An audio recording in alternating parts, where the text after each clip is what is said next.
Hey guys, welcome back to the channel. Today we are going to be looking at a leaked mythical epic coming to Prodigy, so let's get into the video. Alright, so if we go to the Prodigy wiki, we can see that First Mate Philip has found a new mythical epic, and this is what it looks like. It looks pretty cool. It's kind of like a goat. It has a heart-shaped nose. The ears, these are not ears, the horns look like candy corn.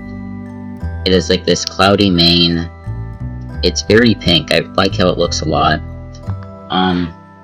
He says that he thinks it's an astral pet. I don't think it is. Knowing Prodigy, this is probably gonna be a storm type. Alright, so it has blue eyes, its tongue is sticking out, and overall I think it's gonna be a pretty cool looking epic.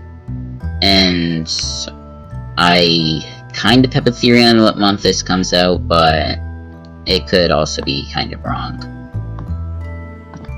So my first theory on when this is coming out is February, because that's when Valentine's Day is. It had a heart-shaped nose, which would leave me to think that it's pink.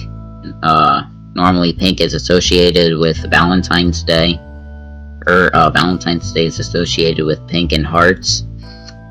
The other one that's probably not true is that it's going to be coming out this month, because it's had horns that look like candy corn. This one's probably not true. That's probably just a coincidence. But yeah, that is the new leaked mythical epic coming to Prodigy. Thank you guys so much for watching. Make sure to like and subscribe, and bye.